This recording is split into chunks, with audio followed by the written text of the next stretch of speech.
Hola, yo soy Chemo Tovar y esto es una nueva edición de Todo pasa y todo queda. Hoy estoy con Luciana Fins, creo que se pronuncia así, ¿verdad, Luciana? Fins. Sí, sí, perfecto. Luciana es una periodista, traductora, artista visual, actriz, brasilera. ¿Tú naciste donde, en Sao Paulo o en Río? ¿No? ¿Tú eres de qué parte de Brasil? Yo soy de Minas, Minas Ah, Minas Gerais. Gerais, Nací allá, sí. de Minas Viví Gerais, fora. ok. Yes. Bueno, ella está trabajando, además ha trabajado en teatro latinoamericano, ha hecho teatro antropológico y es una mujer que ha trabajado eh, muchísimo con todo el tema de las artes, ha presentado su trabajo en Cuba, en Venezuela, en Colombia y actualmente ella vive en los Estados Unidos. eh, y bueno, le ha tocado, como a todos los que mis entrevistados, tiene una historia de migración que comenzó también muy jovencita, que la llevó a vivir hace unos años a Venezuela.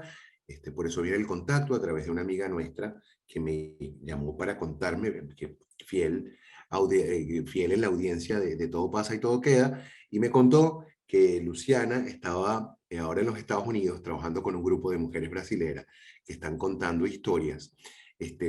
Ella utiliza un término muy específico para esto que tiene que ver más con crónica, pero tú lo llamas Memoirs, memoir. memoirs. Ok, entonces bienvenida Luciana. Bueno, muchas gracias. Gracias por la invitación. Estoy muy contenta de hablar sobre ese tema de la migración. Es un tema que me gusta mucho porque he vivido toda mi vida sobre eso y bueno, ahora como inmigrante nuevamente, mi segunda inmigración, que yo fui inmigrante en Venezuela algunos años.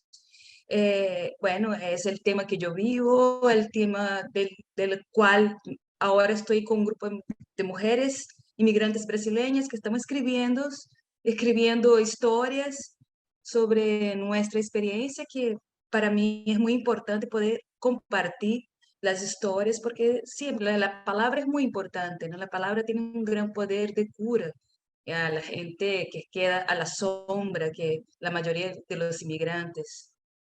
Y es Me comentaba, exactamente eso. me comentabas algo que me pareció muy interesante. Estás estudiando inglés porque, bueno, parte de la inmigración también lleva a cambiar un tema del lenguaje y además cuando aprendes un idioma, dicen que aprendes una cultura. Y me contabas en una entrevista previa que tuvimos antes de esta conversación, me habías hablado de tus clases de inglés y que ahí nace esta idea. Cuéntanos un poco qué fue lo que tuviste en este grupo de inglés. Na verdade, la verdad son dos cosas que se cruzan, pero son distintas, ¿no? Tú sabes que cuando uno está en un nuevo país, hablando otro idioma, siempre el proceso de aprendizaje es un proceso eterno, ¿no? Yo viví muchos años en Venezuela, tuve que pasar por la cuestión esa del aprendizaje del español, que supuestamente es más sencillo porque es muy próximo al portugués, pero no es, porque tú tienes que entender exactamente la cultura, ¿no? Que es cuando la gente empieza a hablar junta, que es el gran desafío. Entonces, en ese proceso hay algo muy interesante cuando una persona tiene que aprender un otro idioma, pero dentro de la situación de inmigrante, que se llama affective filter, que es exactamente esa barrera, ese bloqueo que mucha gente le pasa. Por ejemplo, que hay gente que tiene 10, 15 años y no consigue hablar el idioma, porque el idioma, hablar otro idioma también es, hay factores emotivos, emocionales que crean esa barrera, ¿no? Primero, la sensación que el inmigrante tiene de dejar a su familia, dejar a su entorno, o sea, la gente donde él se siente que es importante, digamos. Entonces, todo eso, principalmente dependiendo de la característica psicológica o lo que está pasando esa persona en ese periodo, todo eso crea una barrera. Entonces, eso es muy, muy importante porque a veces la gente cree que es fácil hacer ese salto, ¿no? Ese brincar, esa cuestión del idioma, pero no, eso es toda la vida. A mí me pasa todavía con el español, Pero pero me contabas que la mayoría de ese grupo de estudiantes eran mujeres, que fue lo que me llamó mucho la atención. sí, eso sí, bien interesante, algo que también, porque claro, ¿qué es lo que pasa? Yo ahora estoy trabajando en un libro que vamos a publicar con, son inmigrantes brasileñas, esa es otra cuestión, ¿no? que estamos escribiendo sobre nuestras memorias y son crónicas personales. Y bueno, al escribir, obviamente que cuando uno escribe, uno tiene la percepción un poco más abierta. Entonces, claro, yo me empecé a darme cuenta de la cantidad de mujeres, de la gran cantidad de mujeres que estaban estudiando en las clases, estaban en el college, por ejemplo. Y eso también refleja un poco cómo es todavía la sociedad en general, porque son mujeres asiáticas, africanas, latinoamericanas, refleja un poco cómo está, cómo se siente, cómo es la mujer inmigrante, que la mayoría de las veces viene acompañando a sus maridos. Y bueno, son personas que quedan en su casa aisladas o bueno, solo tratando, cuidando a los hijos. Y todavía es como, es un poco hasta machista, ¿no? La verdad, Claro, pero claro, no, no, bueno, creo que es la primera vez que hablo de ese tema en este programa, pero ¿crees que existe una diferencia entre el inmigrante hombre y el inmigrante mujer? ¿Y en qué radica esa diferencia? sí, por lo menos Mm. eso siempre ha pasado, pero me llama la atención que todavía pase, ¿no? Es claro que hay excepciones, hay mujeres que vienen, que trabajan y todo, pero la gran mayoría sí. La gran mayoría es eso, viene acompañadas, son acompañantes de sus maridos, principalmente asiáticas, que Asia bueno, son personas increíbles, muchas de ellas muy preparadas, eh, profesionales también, pero siempre en esa figura como de acompañante, de estar detrás, ¿no? Y eso también crea una dificultad porque muchas de ellas tienen por lo menos 5 o 6 años acá y todavía tienen mucha dificultad de expresarse, ¿no? En el Claro, claro, idioma. cuando emigras a un país donde existe un idioma distinto, la barrera es mucho más grande, ¿no? Sí, exactamente. Si tú no tienes esa cosa de estar en el trabajo que te forza también. Y es eso, ¿no? Hablar otro idioma tiene que ver con una cuestión de confianza, eh, de autoestima y todo eso. Cuando tú estás en situación de inmigrante, te sientes más vulnerable, pero no el vulnerable artístico que buscamos, pero el estado vulnerable que te queda en la sombra, ¿no? Entonces, nuestro libro habla de esos temas también porque eh, se llama Entre Between, que es el estado, entre el lugar que se encuentran los inmigrantes y Ah, obviamente que entre en portugués, porque el libro es en inglés o en portugués. entre between, in Ok, between, sí. No sé, en español también, como está entre lugar, ¿no? Que está siempre en sí, un lugar o otro. Y yo creo que, bueno, eso no es, todos los inmigrantes tienen ese sentimiento. Puede estar 20 años, 30 años, pero siempre está pensando, si yo estuviera ya en mi país, ¿cómo sería? ¿Qué día voy a volver? O sea, puede ser que no vuelva nunca más, pero está siempre con ese entre lugar que no.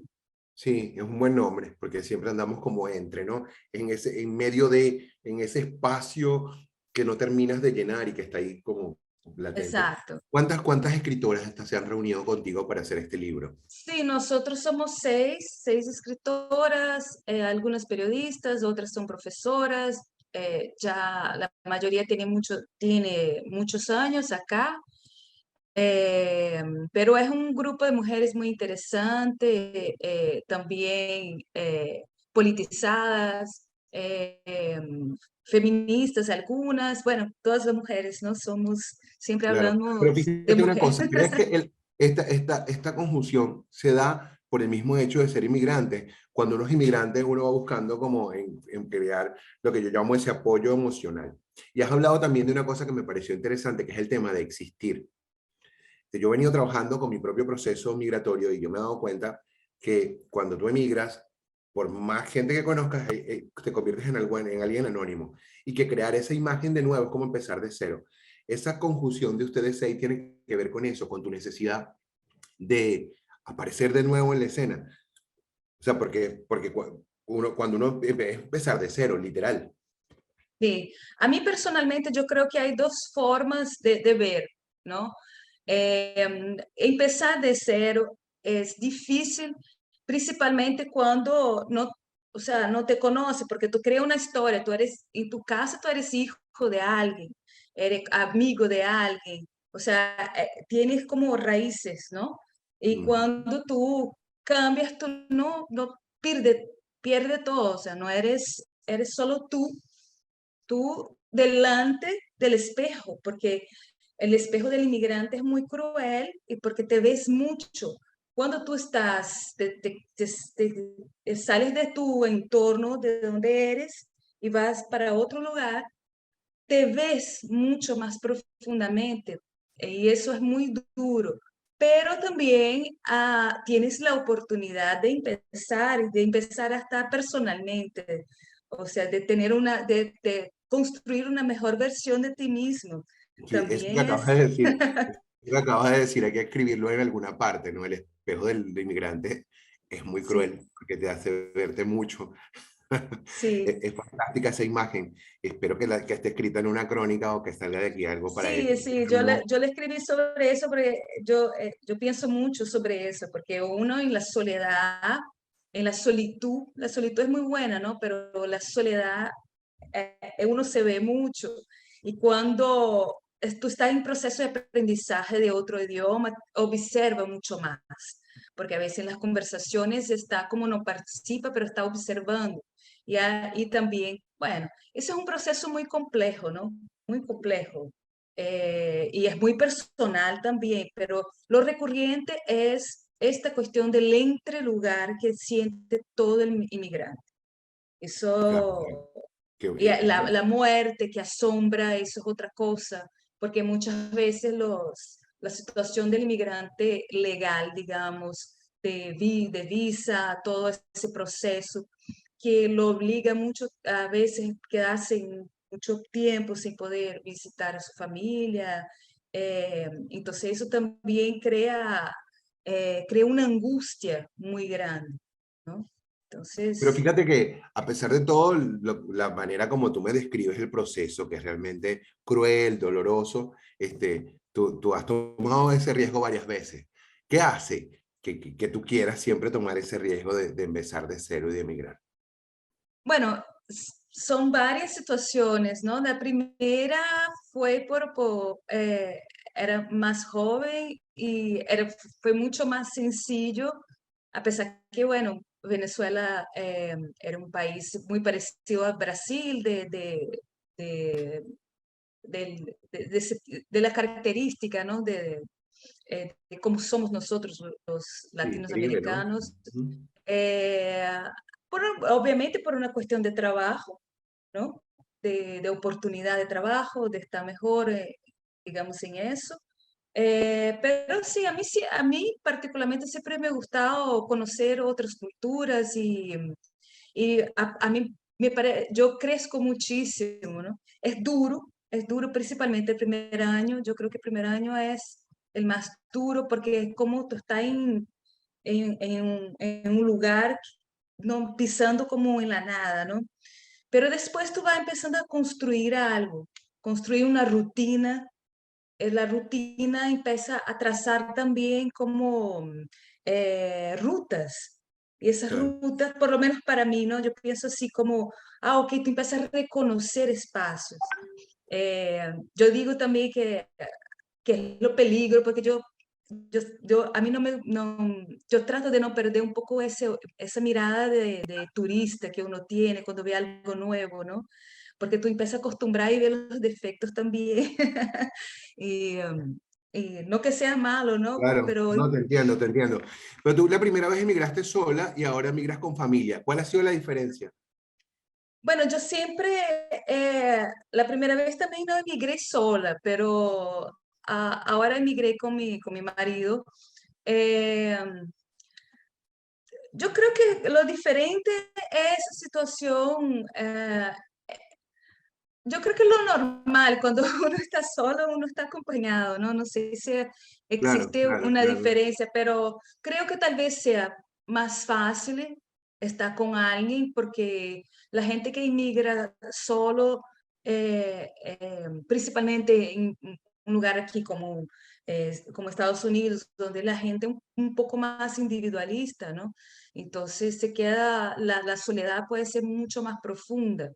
La mayoría de la gente que he conocido ha emigrado acompañada, pero obviamente que hay inmigrantes solos y eso claro, que lo depende conocen mucho del también. estado, de tu edad, de cómo está tu vida en este momento. Entonces, ¿Cómo están las leyes migratorias en los Estados Unidos en este momento, visto, sobre todo para los venezolanos? Acaba de cerrar, ¿no? Perdón.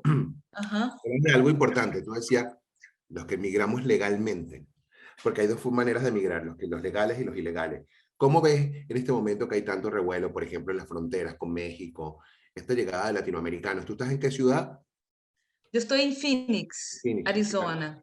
Sí. La cantidad de gente que llega ahí es distinto de repente a los que llegan a... Pero ¿cómo ves que sabes de las leyes en los Estados Unidos que has visto? Bueno, la política de migración aquí siempre ha sido muy difícil, muy dura. Todo el proceso de visa es un proceso largo, eh, es como un proyecto de vida, digamos. Depende mucho de dónde eres. Por ejemplo, para los asiáticos o los indianos, la cola es inmensa. Entonces, si tú quieres si tú sueñas en tener un green card, por ejemplo, tienes que esperar muchos años porque hay mucha gente, muchos asiáticos, muchos indianos, principalmente aquí donde yo vivo. Yo, bueno, también estoy muy cerca de México, aquí en la frontera. Entonces, claro, hay muchísimos mexicanos. Por supuesto, hay muchos mexicanos que cruzan la frontera ilegales. Eh, pero para ellos es bueno, es mucho más duro porque eh, tiene que encontrar una manera de legalizarse Claro, para poder sentirte parte de un poco de la sociedad, porque si no te quedas como muy aparte, ¿no? En la sombra. Eh, es un proceso duro y bueno, eso cambia también mucho porque depende del gobierno, los estados son claro, claro. No, independientes, hablaba era por entonces, ejemplo, te preguntaba por todas estas noticias que vemos a diario, ¿no? De la cantidad de gente que está en las fronteras esperando pasar, gente que ha ido caminando por toda, incluso venezolanos que han llegado caminando a los Estados sí, Unidos. hay muchos venezolanos que tratan de cruzar la frontera para acá y hubo un problema hace poco, entonces, claro, llegó una gran cantidad de venezolanos y que, bueno, lo enviaron para Nueva York porque dependiendo del estado o del gobernador, del partido político, ellos tienen políticas un poco más de empatía hacia el inmigrante, ¿no? Generalmente. Entonces, ¿Sientes eso que es muy complejo. sientes que ha sido buena la decisión en este momento? Bueno, venga, más hemos hablado del libro, de todo el trabajo que estás haciendo, de tu trabajo con el aprender bien el idioma, de incorporarte, además tú eres un artista, estás haciendo cosas que están relacionadas con la música, la danza, y que es tu trabajo, el teatro, que es tu trabajo. Sí, mi trabajo como artista siempre fue la búsqueda de la identidad latinoamericana, que algo que, claro, yo ya me considero un poco mitad venezolana, Ok. porque lo entiendo perfectamente cómo piensan, yo he vivido allá, entonces es una cultura así que yo cuando viví, la viví de verdad, ¿no? La música, todo, la literatura. Y bueno, yo eh, ahora con la cuestión del libro, también estoy en el proceso de creación de un performance sobre inmigración. Entonces, claro, estoy como juntando historias de otras mujeres. Mi idea es siempre trabajar con la identidad femenina porque, bueno, es mi lugar Este de... libro ya tiene editorial. ¿Cómo, perdón? Tu libro ya tiene editorial, ya tiene fecha. Sí, sí, ya nosotros la vamos a publicar por la Cotter, que es una editora de Brasil, muy buena, excelente. Vamos a publicar el libro en bilingüe, que es algo diferente. Vamos a publicarlo en portugués e inglés, porque claro, todas vivimos acá y vamos a divulgar el libro por acá y el libro tiene un valor cultural muy importante, también político, porque cuando uno habla de migración, habla de política, ¿no? Eh, Claro. entonces, eso estamos muy contentas. Es, Bueno, yo espero cuando esté listo tener un ejemplar y poderle contar a la gente. seguro, seguro que sí. Un placer. Maravilloso poder conversar contigo. Por favor, déjame toda la información para yo compartirla con la gente cada vez que la tenga. Seguro. Muchísimas gracias por compartir contigo y me encantaría compartir también con la gente estas historias de estas mujeres brasileras que están en los Estados Unidos intentando hacerse un camino nuevo. Muchísimas gracias Perfecto. por esta conversación. Bueno, esto fue un capítulo más de Todo pasa y todo queda. Gracias, Luciana. Un placer enorme conversar contigo. Muchas gracias, un placer. Hasta luego. Hasta luego.